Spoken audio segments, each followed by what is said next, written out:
Se você tá interessado em desgastar o Lula e levar à frente a ideia do impeachment dele, preste muita atenção e assista até o final esse vídeo.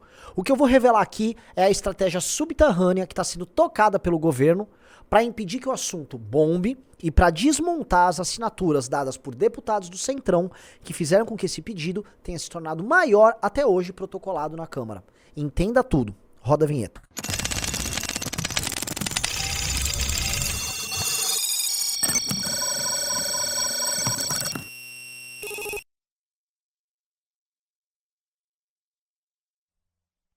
Meus amigos, antes de continuar, aviso aqui. Este aqui é o link para você assinar os novos valores da revista Valete. Você vai entrar no link, você vai se inscrever aqui. Também tá pinado nos comentários, nossos editores vão pinar nos comentários, certo? O link para você clicar.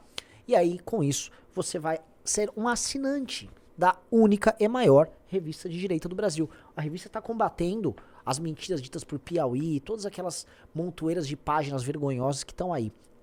É impressa, é revista impressa, física, pra você ler, pra você colecionar.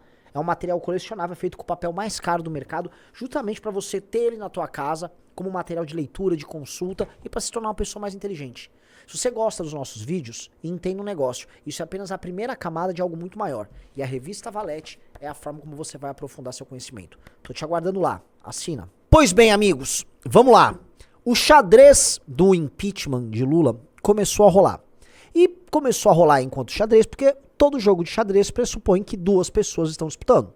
Um xadrez em que uma pessoa só joga sozinha, ela é um falso xadrez. Ela é uma brincadeira, uma simulação. Mesmo quando você vai jogar sozinho, já você joga com o computador. Então, você entende o que eu tô querendo dizer aqui. E eis o ponto, tá? A esquerda, ou melhor, o governo Lula quer fazer parecer no debate público que é um jogo de uma pessoa só, enquanto ele próprio tem campo pra jogar. E eis, vamos dizer, a estratégia dos caras. Quem tá no Clube MBL vem sabendo, porque eu venho publicando áudios de maneira recorrente nos últimos dias sobre a opinião do Centrão sobre isso. E por que a opinião do Centrão sobre esse pedido de impeachment é tão importante? Porque, na prática, qualquer coisa que envolva dano ao governo necessariamente precisa passar pelo Centrão. Infelizmente, o Centrão é a maioria da Câmara dos Deputados. O Centrão consiste de deputados que se elegem usando muitos recursos. Em geral tem um caixa doisinho, tem uma compra de voto. Esses caras não têm posições ideológicas firmes sobre nada. E eles usam uma filosofia. Se há governo, tô dentro. Então se tem um governo Bolsonaro, o Centrão tá dentro. Se tem um governo Lula, tá dentro também. E assim, ele tem que estar dentro porque se o cara, o presidente em questão, não jogar junto, ele vai votar contra. E vai sabotar o governo até que o governo se desmonte. Então, ou o governo cede e dê grana, cargos e benefícios a eles, ou eles fazem o governo sofrer. O que vem acontecendo? O Centrão hoje, através do filho do orçamento secreto e através do trabalho do Arthur Lira, o Centrão tá muito rico. O Centrão tem grana a dar com pau. Mas o governo, que deveria controlar o orçamento e não o legislativo, quer esse orçamento de volta. Ele quer ter orçamento para ele poder fazer. E olha que, vamos dizer, o que é discricionário, ou seja, a quantidade de dinheiro do orçamento que o governo pode escolher, a destinação dele, é muito pequenininho. Então, além de pequenininho, a maior parte disso está indo para o legislativo tocar, para o Centrão tocar, na prática. Então, o governo quer tirar essa grana do Centrão e comprou uma briga com o Arthur Lira. E essa briga promete. O Arthur Lira começou o ano legislativo já avisando que não será fácil, que o legislativo será independente. Não porque o legislativo será independente, claro, porque o legislativo vai ser assediado pelo judiciário, mas ele estava dizendo o seguinte, se não der a grana, se não pagar as emendas que estão destinadas para meus rapazes aqui, vocês vão se ver comigo. Então existe uma briga subjacente muito parecida com a briga que foi a revolta do baixo clero do período do Eduardo Cunha. Guardem isso em mente, tá? Havia uma briga não igual, porque nunca é igual na política, mas de natureza similar acontecendo, tá? Obviamente havia naquele período uma crise econômica no Brasil, uma situação pior da que o Brasil vive hoje. Mas há um desgaste político dado com o Lula e também há o fato do Lula não ter feito o Brasil crescer. Os rios de cerveja e as montanhas de picanha não surgiram no horizonte, tá? Então o Centrão começa a farejar, uma briga com o governo, e dois, ele começa a perceber que o governo não tá firme, tá meio fragilizado. E mais, ele percebe que a oposição se organiza e tem um pedido de impeachment que tinha chegado ali a coisa de 100 deputados. E aí anota isso na cabeça. 100 deputados terem virado 140 hoje, no momento que eu tô gravando esse vídeo, Significa que teve adesão de pelo menos 40 deputados do Centrão. Na verdade, para ser mais preciso, deputados da oposição são coisa de 90, tá? Entraram pelo menos 50 deputados do Centrão. E esses 50 deputados do Centrão são da seguinte composição: deputados evangélicos, que são pressionados pela base evangélica, deputados que serão candidatos a prefeito ou que serão decisivos na eleição de um determinado prefeito, em regiões que têm voto de oposição, ou seja, que votaram no Bolsonaro para presidente, especialmente no centro-sul do Brasil, tá? Deputados querendo pegar um determinado oba-oba e deputados que querem dar um recado para o governo federal, tá? Então, este número é um número que impressiona e este número representa esta briga e essa mistura de incentivos que esses caras do Centrão têm. Só que quais as novidades que a gente tem? E aí voltamos porque eu falei no começo do vídeo sobre esse xadrez. Veja, toda vez que um deputado do Centrão se posiciona favorável a um impeachment do presidente da República, ele tá perdendo muito. Porque o governo já vai assinar, ô meu amigo, ou você tira essa assinatura, ou suas emendas não vão cantar. Ou você tá, enfim, arrumando briga comigo. Ou não vai dinheiro pra tua base. Ou nós vamos ferrar a articulação política que você tá fazendo na tua região.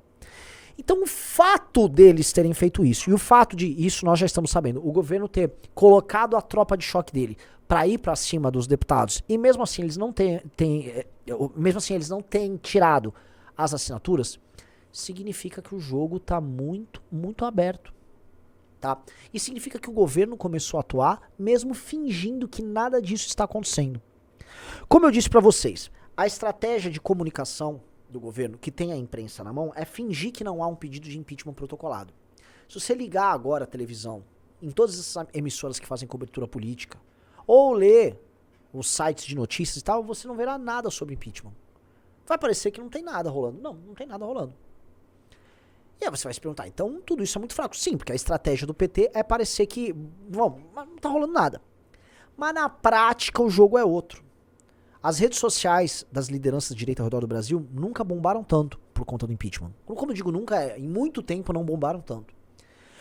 Ainda que, e eu já falei em outro vídeo, vamos dizer, a base jurídica e a fundamentação seja frágil para exigir um impeachment, o tema da declaração do Lula sobre Israel, ele serviu como um gatilho. E gatilhos são, acima de tudo, vamos dizer, elementos emocionais, mais do que qualquer outra coisa. O gatilho, às vezes, é aquela última gota que faz um copo transbordar. O copo encheu por outras razões, mas ele tá transbordando por aquela gota. Então foi uma, assim, ó, gota d'água. Muita gente, puta que pariu, esse Lula não para de falar merda, minha vida tá uma desgraça, eu tô sendo assaltado, tô pobre. E aí o presidente fica viajando pro mundo com daquela janja, né? Aquela janja. Coloque nos comentários aqui o que eu tô falando da janja. E aí fica dando aquelas declarações dele lá, tá falando merda, constrangendo o Brasil. Pra quem é evangélico é mais do que constrangimento. Tem um caráter quase de um ataque religioso a eles, que vem no Estado de Israel, no povo judeu, algo diferente. Enfim, aí são convicções aí dos evangélicos e tal. Então, cara, o gatilho foi dado. E o gatilho, ele precipita outras coisas. Está precipitada uma crise no governo Lula. E está precipitada uma mobilização numa massa antipetista no Brasil que está percebendo que as coisas estão indo para um caminho muito errado. E que nós temos mais 3 anos muito ruins pela frente. Então, por mais que o governo PT e que a imprensa oficial hoje, sustentada com dinheiro público, estejam fingindo que não está acontecendo, os corredores de Brasília contam outra história. E a história é: por que diabos o Padilha, o Rui Costa estão mobilizados, ligando para os deputados, tentando fazer eles retirarem os nomes e as assinaturas dos pedidos de impeachment? Por que eles estão fazendo isso nesse exato instante? Por que a articulação do governo e a liderança do governo na Câmara está fazendo isso? Se não tem motivo para se preocupar, por que eles querem tirar a assinatura de um Zezinho, um mané qualquer do Centrão? Ora, é esquisito, né? Vocês estão com medo do que, governo? Eu não acho que vai rolar impeachment. Só que vocês sabem disso também. A questão toda é que vocês sabem que isso aqui é um começo de algo maior. Que é o início, talvez, da oposição contra o governo Lula de verdade. As pessoas no ano passado ficaram lá meio perdidas. A oposição, vamos falar a verdade, salvo a atuação de um ou outro parlamentar, tá? Incluo especialmente o Kim aqui. A oposição foi muito mal. A oposição passou vergonha no passado. A oposição tomou um 7-1. Só que o governo foi ruim. E me parece que agora, em 2024, o jogo começa a se inverter. Cabe a nós, e eu falo pra você que tá assistindo, entender que este é o começo de uma longa maratona de oposição. Mas pela primeira vez, as pessoas estão dispostas, elas estão com energia a enfrentar a maratona. Essa é a novidade. Porque a depressão da derrota faz com que a pessoa não queira sair de casa, queira ficar escondida. E foi assim, o clima no nosso campo político estava assim, um clima de derrota no passado. Hoje não tá esse clima mais. Hoje é um clima de energia de, e aí, não vamos fazer nada? E aí, vamos enfrentar esses caras? O que é muito, muito bom. Porque do lado de lá, do lado do governo, eles estão num misto de arrogância e soberba, o jangismo, com divisões e disputas, sabendo que o Lula não tá bem e que alguém vai ter que suceder ele em algum momento. Então o clima é uma desgraça lá, a economia não anda, como eu já disse, e se a gente avançar e se a gente acelerar, mais nomes do Centrão vão se juntar no coro, Arthur Lira vai botar a faca no pescoço do governo, o governo vai ter que ceder mais, o governo vai ter que começar a reclamar, vai ter que agir para tentar melhorar. Quando costuma fazer isso? Costuma fazer besteira, põe os pés pelas mãos, vão errar mais, e aí a gente vai pra cima com eles errando mais. A pergunta que fica é, você vai atuar nisso? Nós temos aqui o Zap do MBL, eu vou abrir uma enquete lá, e é uma enquete importantíssima. Vai lá e coloque se você gostaria de sair às ruas conosco ou não. Pelo impeachment do Lula. Entendendo que o impeachment do Lula significa algo muito maior do que este pedido que tá aí. De um processo de enfrentamento do governo. Vai lá, tá aqui o link. Se inscreva ali e manda mensagem, vote. A opinião sua é muito importante pra gente saber o que nós vamos fazer agora nos próximos dias, tá legal? Então é isso, meu amigo. Espero que você tenha gostado. Beijos e abraços pra todos vocês.